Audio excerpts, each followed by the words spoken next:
24 prime news, हर खबर पर खास नजर। सबसे पहले शुरुआत करते हैं एक बड़ी खबर से। कोबरा पोस्ट वेबसाइट 6 दिसंबर 1992 को अयोध्या विवादित ढांचे पर किए गए स्टिंग ऑपरेशन में व्यापक होने का दावा किया है। भाजपा ने चुनाव आयोग से स्टिंग ऑपरेशन के प्रसारण पर रोक लगाने को भी कहा है।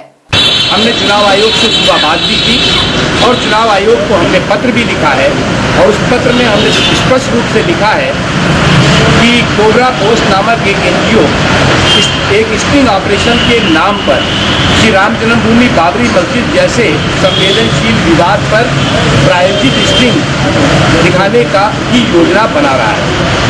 आज कुछ समाचार पत्रों में भी इसका समाचार प्रकाशित हुआ है। इसके प्रकाशित और प्रसारित करने से तत्काल रोक लगाई जाए, अन्यथा चुनाव के दौरान शांति और सौहार्दपूर्ण माहौल सांप्रदायिक तनाव और हिंसा में बदल सकता है। वहीं कांग्रेस नेता मीम अफजल ने बीजेपी पर आरोप लगाया है कि स्टिंग ऑपरेशन को चुनाव के समय जानबूझकर सामने लाया जा रहा है ताकि सांप्रदायिक आधार पर ध्रुवीकरण किया जा सके। इलेक्शन के वक्त में इस तरह की कोई भी रिपोर्ट आती है, मैं उसको इलेक्शन से जोड़ करके देखता हूँ। ये भी उसी ध्रुवीकरण करने की राजनीति का हिस्सा है। इस किस्म की चीजें जो इस वक्त देश में बड़ी तेजी के साथ भारतीय जनता पार्टी फैलाने की कोशिश कर रही है। स्टिंग ऑपरेशन को लेकर कांग्रेस के महासचिव दिग्विजय सिंह ने कहा कि अयोध्या मामले में किन लोगों की साजिश थी, इस बारे में सबको पता है। अदालत को दोषियों को सजा देनी चाहिए। विवाद हुआ वो भारतीय जनता पार्टी के सोची समझी साजिश के तहत हुआ है और जिस प्रकार से उस मुद्दे को लेकर उस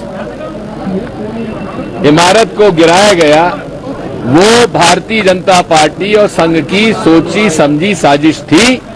अयोध्या मामले में स्टिंग ऑपरेशन के मामले पर प्रतिक्रिया देते हुए बसपा के सुधींद्र भदौड़िया ने कांग्रेस, भाजपा और सपा पर चुनाव के समय माहौल खराब कर राजनीतिक लाभ लेने का आरोप लगाया।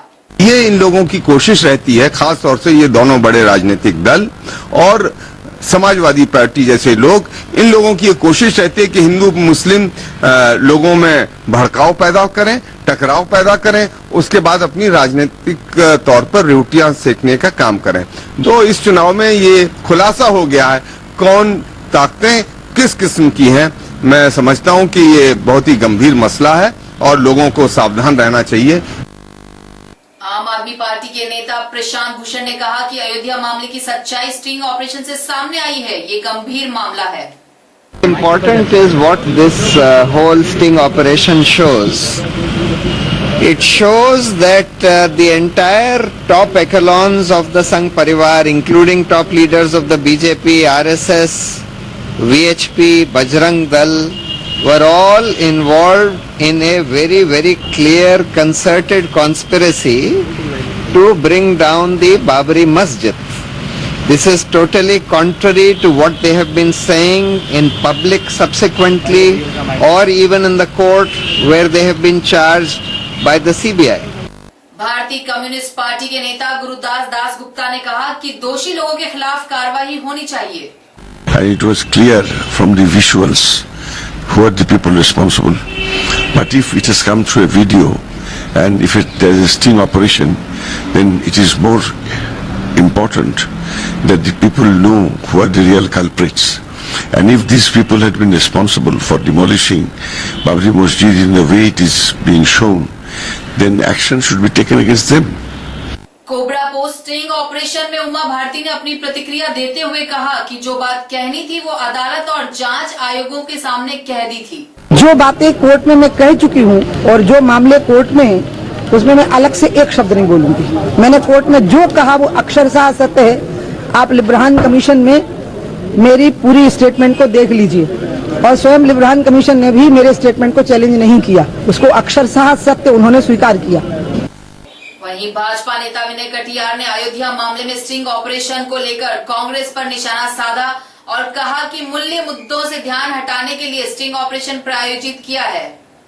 हम लोगों के सीबीआई में बयान हो चुके हैं, अदालत के अंदर मुकदमा चल रहा है और ये ऐसे समय पर कांग्रेस ने सारा खेला किया है जब उसकी नैया डूब रही है देश के अंदर।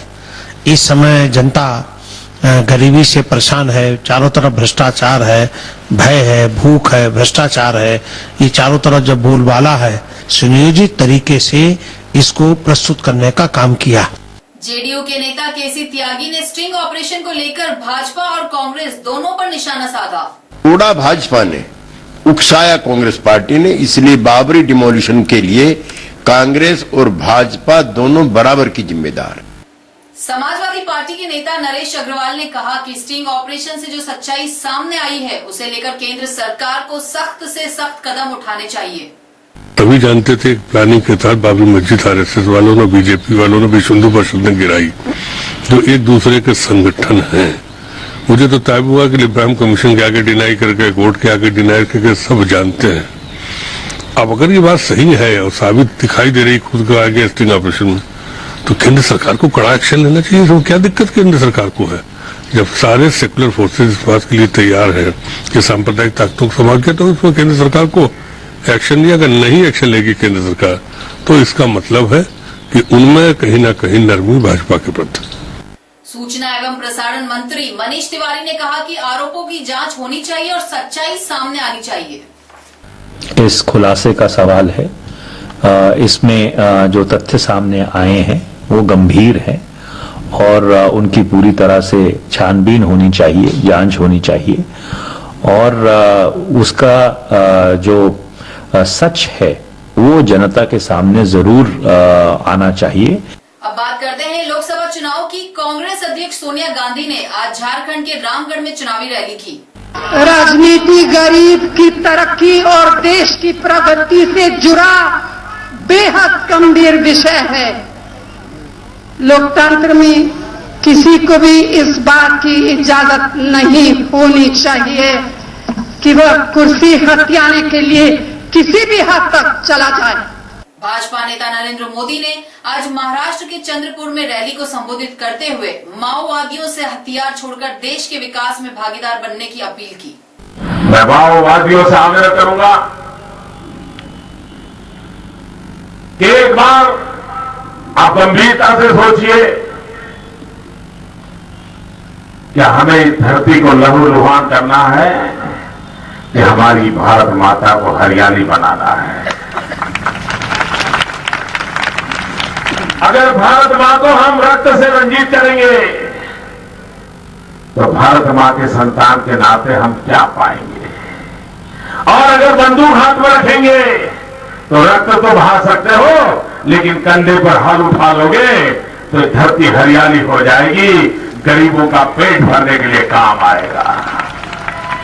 बसपा अध्यक्ष मायावती ने यूपी के मुजफ्फरनगर में एक चुनावी रैली को संबोधित करते हुए भ्रष्टाचार को लेकर विपक्षी दलों पर निशाना साधा।